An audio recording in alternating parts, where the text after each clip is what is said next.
After Keir Starmer announced that he would deregulate parts of the economy to woo business capital, it didn't take long for Health Secretary Wes Streeting to jump on the bandwagon. When asked if he supported more deregulation in the NHS, he said this. This argument about pro-anti-regulation, which has sometimes fallen into a left-right argument, has often not been the right debate in politics. So he's wrong then, the boss of good. No, actually, I agreed with him very strongly, actually. I mean, take the NHS. We have huge amounts of regulation, and of course it concerns the provision of health and care. That's patient safety, it's life and death. Really important that we have regulation in place. My observation, and in fact some work that's currently being done at the moment to review our health regulator, finds that there is actually so much regulation that the people regulated aren't clear about what it is they're supposed to be doing. And we've got multiple regulators who are often colliding with each other and working across each other. So more regulation doesn't always mean better regulation. So don't you think there's too much regulation in the NHS in some aspects then? I do, and I also think there's far too much regulation in the economy. Now, one of our viewers did say that Wes Streeting needs a content warning, so I apologise on behalf of not giving you that. Now, his comments on NHS regulation, this actually prompted a backlash from the British Medical Association. The British Medical Association is presently supporting legal action against the healthcare regulator, the General Medical Council, for failing to properly distinguish between actual qualified doctors and physician associates. In this case, deregulation of what defines a doctor in order to bring about a cheaper health service could well impact patient safety. Now, what's very interesting here is the government announced that they will give away Ozempic, a weight loss drug, for free. Now, the idea behind it is to give people who can't work due to their weight, apparently. This, in theory, will make them fit for work. These will be targeted towards overweight and unemployed people. Now, how would this tie into NHS deregulation? Well, it's very possible that it has something to do with this. Since 2022, Kazim Katay had donated a total of £50,000 to the Labour Party. Kazim Katay is CEO of Nova Holdings. Nova Holdings own controlling stakes in weight loss drugs, Ozempic and Wegovy. Today, Labour plan to force weight loss jabs on the unemployed.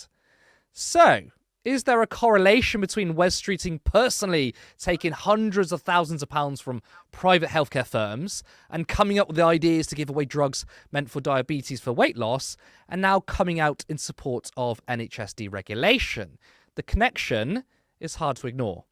David, Streeting says there's too much regulation in the NHS, but is this a cover to give even more commercial involvement in our health service? Yes. I have to be that blunt. Yes, it absolutely is. Wes Streeting a couple of years ago took his plans for the NHS to a right-wing think tank, and he received a lot of praise from what he said there. He was very transparent about the fact that his plans to speed the NHS up involve greater infiltration of private entities into public healthcare. And the problem is, this involves my old career. It's what I used to do. I used to supply locums to the NHS. And the big concern is, whether through ignorance or design, Streeting is ignoring that a huge pool of privately employed healthcare workers are dual employed. They don't solely work for private healthcare interests, they do both. There's a lot of reasons why you would want to do that. The NHS has the training scheme and a very generous pension scheme, as I remember. But also privately, you get paid better, your contracts are more flexible, and you're free to do more things.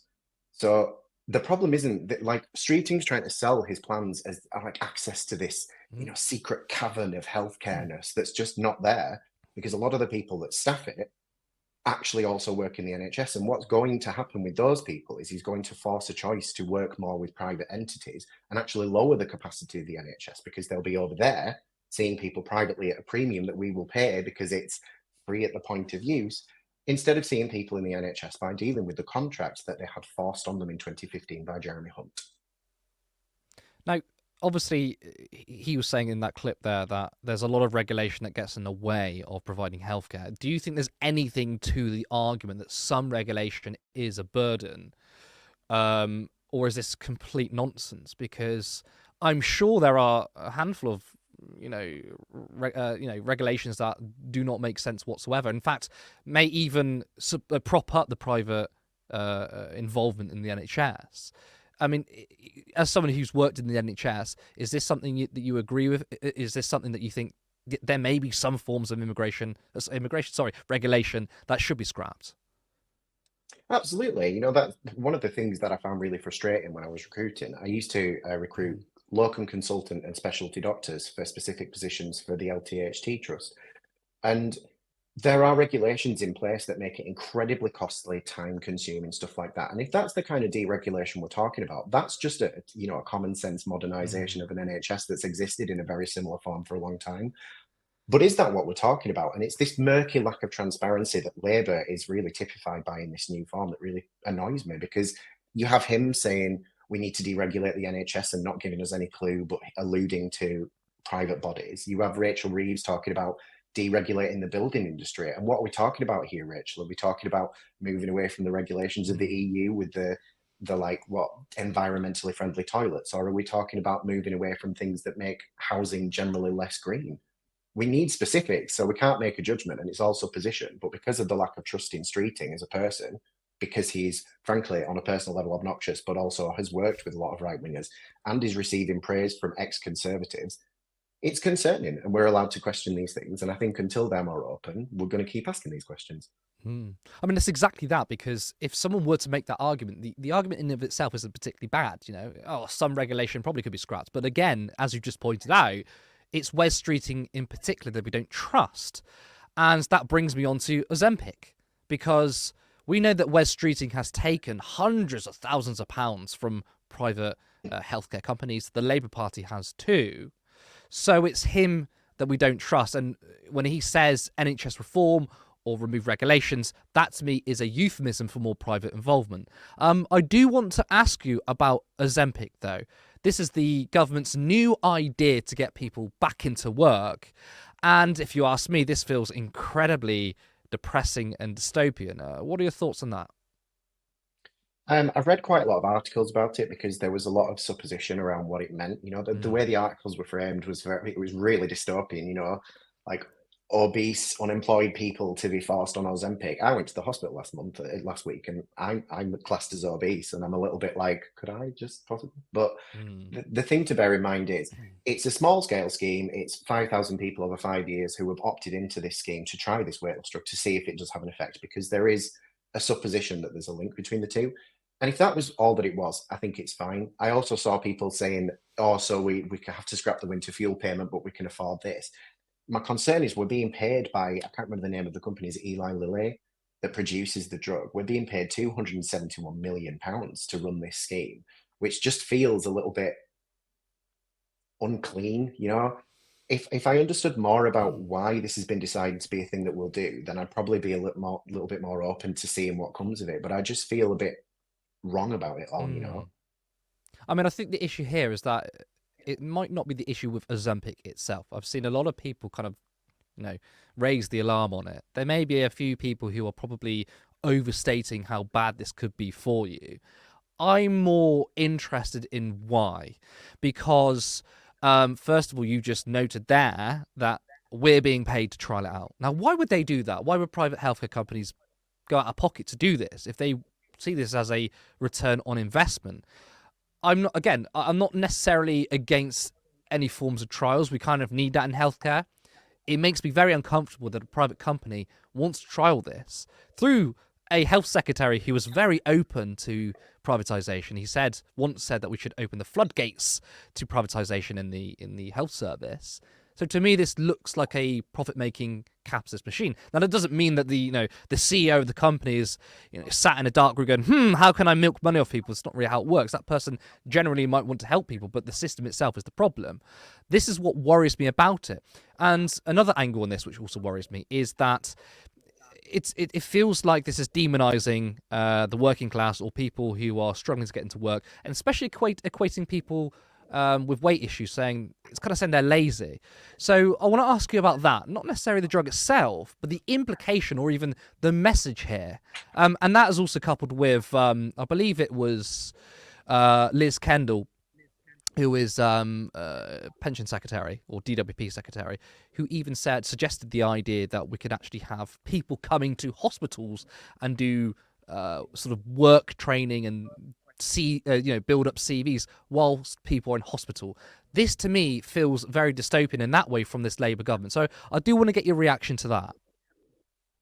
In terms of this whole thing, when the article started coming out on Tuesday night, was it, about the like weight loss drug trial? All I could do was go, why is this? Why are we talking about this? This is ridiculous. Is this the next culture war thing?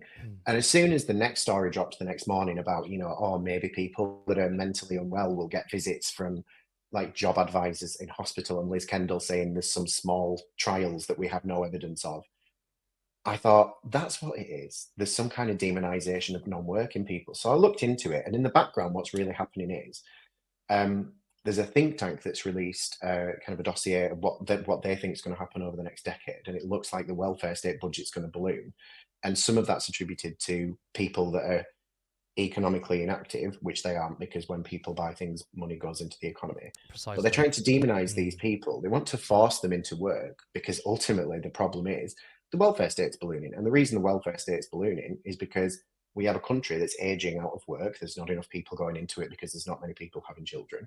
So they have to blame people and trying to force them back into work to try and balance the scales of a bunch of people retiring and starting to draw down on pensions. This isn't about jobless people and whether they're lazy or whatever. This is ultimately about cynical spending issues. I mean, how much do you think this could potentially tie into immigration? Because you're absolutely right. We have an aging population. We're not replacing the workers for it. And there are so many calls. We've seen with the Tory leadership debate, it's all about immigration. Keir Starmer has pivoted to the right and has used even some quite right-wing rhetoric on immigration. Yet we need people in the health service. So it's kind of a really poorly thought out idea that we need to be stronger on immigration, even though a lot of these people are contributing to the health service, because we have so many vacancies and we're trying to get people who aren't in work into work. It seems like that in order to satisfy people's itch for more of a clampdown on immigration, it's to attack those who are not currently in work and the most vulnerable in society. Do you think there's a link there at all? Absolutely. We call it culture wars. It's all really one big culture war, and it's all interlinked. When it comes to attacking, like I said, economically inactive, that's not what they are. They get called economically inactive. But even if you get a stipend from the state, when you spend, the taxes go back to the state. You can't be economically inactive unless you're dead. So it's all just the same nonsense, and it really was a huge red flag for me when I saw that Labour were playing into these kind of culture wars, because they're playing exactly the same ball game as we just kicked the Tories out for, and it's going to do exactly the same thing to them. Support independent media, support social justice that's there on social media. Thank you. Turn left.